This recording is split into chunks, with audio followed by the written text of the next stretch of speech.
ఓం శ్రీ గణేశాయ నమః. ఓం శ్రీ గురుభ్యో నమః. ఓం శ్రీ మహాగాయత్రీ మాత్రే నమః. శ్రీ మహాగాయత్రీ మాత యూట్యూబ్ ఛానల్కు శ్రోతలందరికీ సాదర స్వాగతం. ఆహ్వానించువారు కాశీవజ్ర సుబ్రహ్మణ్య శర్మ, నిడదవోలు. వైశాఖ పురాణము 18వ అధ్యాయము. విష్ణువు యముని ఊరడించుట. నారదుడు అంబరీషుడితో పలుకుతున్నాడు.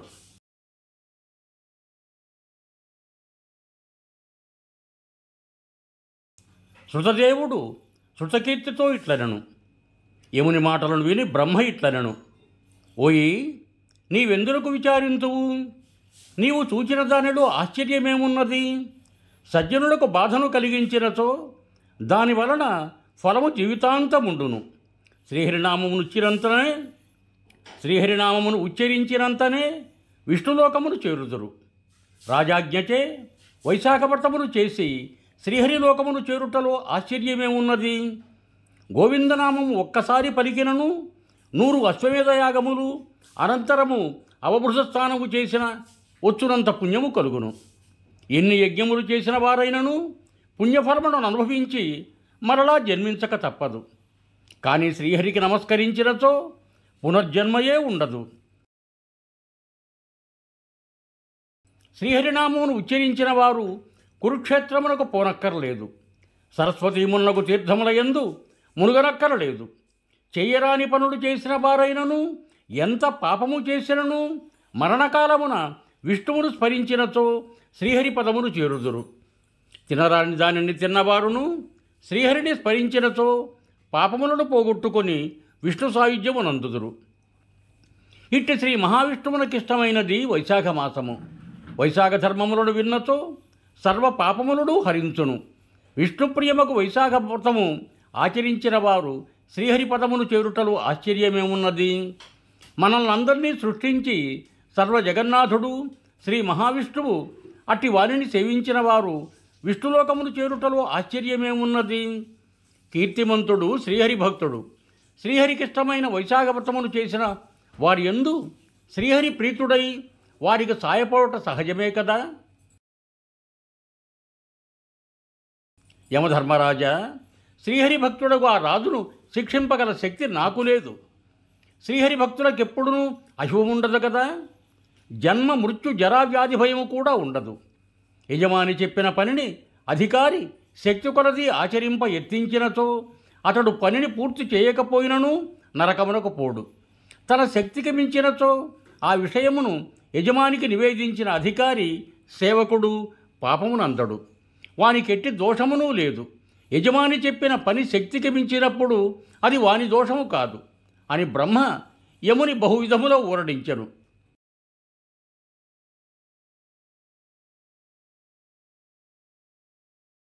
అప్పుడు యముడు బ్రహ్మ మాటలను విని, స్వామి, నీ ఆజ్ఞను పాటించి నేను కృతార్థుడనైతిని, అన్నింటినీ పొందితిని.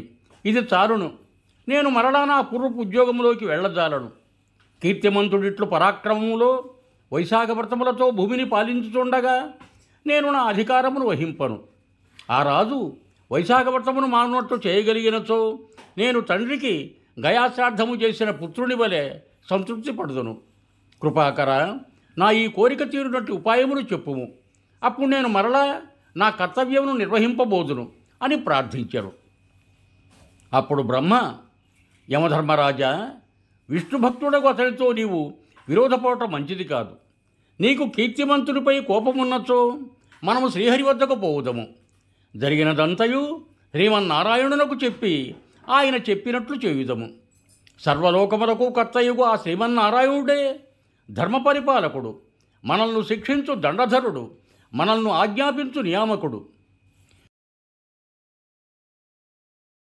శ్రీహరి మాటలకు మనం బదులు చెప్పదగినది ఉండదు. కీర్తిమంతుడును శ్రీహరి భక్తుడగుడచే అతడికినే బదులు చెప్పజాలము. మనము శ్రీహరి వద్దకే పోవుదమని యమధర్మరాజును వెంట నిడుకొని క్షీరసముద్రము కడకరిగను. జ్ఞానస్వరూపుడు, నిర్గుణుడును, సాంఖ్యయోగములతో కూడినవాడును పురుషోత్తముడకు శ్రీహరిని స్తుతించెను. అప్పుడు శ్రీహరి వారికి ప్రత్యక్షమయ్యాను. బ్రహ్మ యమధర్మరాజు ఇద్దరును శ్రీహరికి నమస్కరించిరి. శ్రీహరియు వారిద్దరినీ చూచి, మీరిద్దరూ ఎందులకిచ్చటకు వచ్చితిరి? రాక్షసుల వలన బాధ కలిగినదా? యముని ముఖం వాడిపోయి ఉన్నదేమి? అతడు శిరం వంచుకొని ఎలా ఉండెను? బ్రహ్మ, ఈ విషయమును చెప్పుము అని అడిగాను. అప్పుడు బ్రహ్మ, మీ భక్తుడు కీర్తిమంతుని పరిపాలనలో ప్రజలందరూ వైశాఖ వ్రతమును పాటించి విష్ణులోకమును చేరుస్తున్నారు. అందువలన యమలోకము శూన్యమయ్యున్నది. అందుచే యమధర్మరాజు దుఃఖపడుతున్నాడు. ఆ దుఃఖమును ఆపుకొనలేక కర్తవ్యపరాయణుడకు యముడు కీర్తిమంతునిపైకి దండెత్తి వెళ్ళెను. తుదకు యమదండమును కూడా ప్రయోగించెను. కీర్తిమంతుని రక్షించుటకై వచ్చిన మీ చక్రముచే పరాభూతుడై ఏమి చేయవలయునో తెలియక నా వద్దకు వచ్చెను. నేనును ఏమి చేయుదును? స్వామి, నీ భక్తులను శిక్షించుటకు మేము చాలము. అందువలన మేము నీ శరణుగోరి వచ్చితిమి. దయవుంచి నీ భక్తుని శిక్షించి ఆత్మీయుడైన యముని కాపాడుమని బ్రహ్మ పలికెను. శ్రీ మహావిష్ణువు ఆ మాటలను విని నవ్వి యముని బ్రహ్మను చూచి ఇట్ల నేను లక్ష్మీదేవినైనను నా ప్రాణములను, దేహమును, శ్రీవత్సమును, కౌస్తుభమును, వైజయంతిమాలను, శ్వేతదీపమును, వైకుంఠమును, క్షీరసాగరమును, శేషుని, గరుత్మంతుని దేనినైనను విడిచెదను గాని నా భక్తుని మాత్రం విడవను.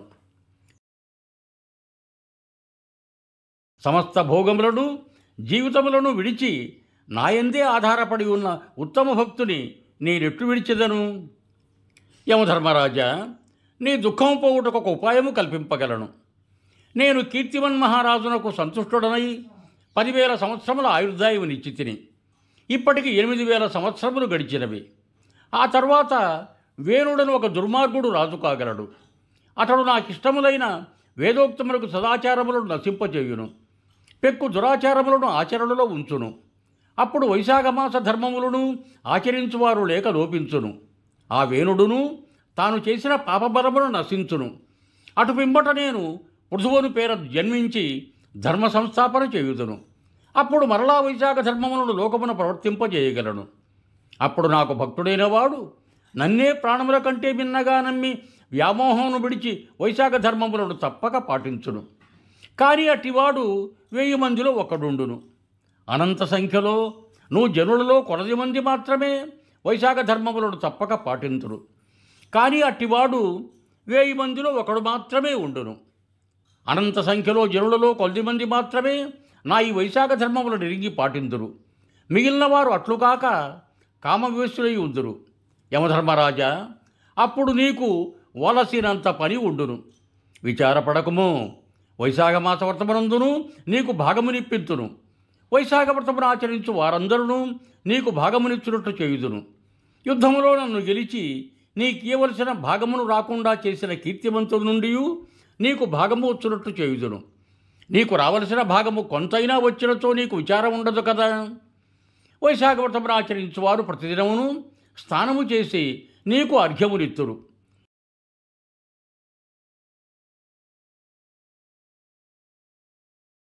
వైశాఖ వ్రతము చివరి నాడు జలపూర్ణమైన కలశమును పెరుగన్నమును నీకు సమర్పింతురు. అట్లు చేయని వైశాఖ కర్మలన్నీ వ్యర్థములగును. అనగా వైశాఖ వ్రతమాచరించువారు ప్రతిదినము స్థాన సమయమున యమునకు అర్ఘ్యముని ఇవ్వలేను. మరియు వ్రతాంతమున జలపూర్ణమైన కలశమును పెరుగన్నమును యమునకు నివేదింపవలేను. యముని పేరుతో దానం ఇయ్యవలను. అట్లు చేయని వారి పూజాది కర్మలు వ్యర్థములగునని భావము. కావున ఓ యమధర్మరాజా, నీకు ఈ విధముగా భాగమునిచ్చు కీర్తిమంతునిపై కోపమును విడువుము. ప్రతిదినము స్థానమున అర్ఘ్యమును చివరి దినమున కలశమును పెరుగన్నమును భాగముగా గ్రహింపుము. ఇట్లు చేయని వారి వైశాఖ కర్మలు వ్యర్థమై వారు చేసిన పుణ్యపాపములను అనుసరించి నీ లోకమును ఉందురు. ధర్మాధర్మములు నిర్ణయించు నిన్ను విడిచి నన్ను మాత్రమే సేవించు నా భక్తులను నా ఆజ్ఞానుసారము శిక్షింపుము. వైశాఖ వ్రతమున నీకు అర్ఘ్యమునియని వారిని విఘ్నములు కలిగించి శిక్షింపుము. కీర్తిమంతుడును నీకు భాగమునిచ్చునట్లు సునందుని వాని కడకు పంపుదును. సునందుడును నా మాటగా కీర్తివంతులకు చెప్పి నీకు భాగమునిప్పింతును అని పలికి శ్రీహరి యమధర్మరాజు అతడు ఉండగానే సునందుని కీర్తిమంతుని కడకు పంపెను. సునందుడును కీర్తిమంతులకు శ్రీహరి సందేశమును చెప్పి కీర్తిమంతుడు అంగీకారమును కొని శ్రీహరి కడకు వచ్చి ఈ విషయమును చెప్పాను. శ్రీహరి ఈ విధముగా యమధర్మరాజును ఊరడించి అంతర్ధానమునందెను. బ్రహ్మయును యమునకు చెప్పవలసిన మాటలను చెప్పి జరిగిన దానికి విస్మయపడుతూ తన వాటితో కలిసి తన లోకమునకు పోయెను. యముడును కొద్దిపాటి సంతోషముతో తన నగరమునకు తిరిగి వెళ్ళెను. శ్రీ మహావిష్ణువు పంపిన సునందుని మాటలు పాటించి కీర్తిమంతుడు వాని ఏలుబడిలోని ప్రజలందరూ వైశాఖవ్రతమును ఆచరించుతూ యమధర్మరాజునకు ప్రతిదిన స్నాన సమయమున అర్ఘ్యమును వ్రతాంతమున జలకలశమును దధ్యమున్నమును సమర్పించుతుండేది. ధర్మరాజునికి ఎవరైనా అర్ఘ్యము మున్నగు వాని ఇయ్యనిచో యమధర్మరాజు వారి వైశాఖవ్రత ఫలమును గ్రహించును. కావున వైశాఖవ్రతమును ఆరంభించు ప్రతివారును ప్రతిదినము స్నాన సమయమున యమునకు అర్ఘ్యముని ఇవ్వలేను. వైశాఖ పూర్ణిమ యందు జలకలశమును దధ్యన్నమును ముందుగా యమునకిచ్చిన తరువాత శ్రీ మహావిష్ణువుకు అర్పింపవలయను. అటు తర్వాత పితృదేవతలను గురువును పూజింపవలయను. తర్వాత శ్రీ మహావిష్ణువును ఉద్దేశించి చల్లని నీరు పెరుగు కలిపిన అన్నమును దక్షిణ గల తాంబూలమును ఫలములను ఉంచిన కంచుపాత్రను సద్బ్రాహ్మణునికి ఇవ్వలను. లక్ష్మీనారాయణ ప్రతిమను వైశాఖ పురాణము చెప్పు సద్బ్రాహ్మణునకు పేదవాడకు బ్రాహ్మణులకు ఇయ్యవలయును. బ్రాహ్మణుని తన శక్తికి తగినట్లుగా గౌరవించిన శ్రీహరి సంతసించి మరిన్ని వరములను ఇయ్యగలడు. వైశాఖవ్రతమును ఆచరించు వారిలో భక్తిపూర్ణత ముఖ్యము. వ్రతధర్మములను పాటించున్నప్పుడు యథాశక్తిగా ఆచరించుట మరింత ముఖ్యము. ఇట్లు వైశాఖవ్రతమును ఆచరించిన వారు జీవించినంతకాలము అభీష్టభోగములను అనుభవించుతూ పుత్రుడు పుత్రికలు మనువలు మనవరాళ్ళు మొన్నగు వారితో సుఖముగా శుభలాభములతో ఉండును. మరణించిన తరువాత సకుటుంబముగా శ్రీహరి లోకమును చేరును. కీర్తిమంతుడును యథాశక్తిగా వైశాఖవ్రతమును దానధర్మములను ఆచరించి సకల భోగభాగ్యములను సర్వ సంపదలను అనుభవించి తన వారితో శ్రీహరి సాన్నిధ్యమును చేరెను. యువం భూయాత్ సర్వే జనా సుఖినో భవంతు. ధన్యవాదములు. మీకు నా ఈ వీడియో నచ్చినట్టయితే దయచేసి ఒక లైక్ కొట్టి మీ బంధుమిత్రులకు కూడా నా ఈ వీడియోను షేర్ చేయగలరు. అదేవిధంగా నా ఛానల్ను కూడా సబ్స్క్రైబ్ చేయ ప్రార్థన. మరొక్క మారు ధన్యవాదములతో భవదీయుడు కాశీవజ్ర సుబ్రహ్మణ్య శర్మ, నిడదవోలు, తూర్పుగోదావరి జిల్లా.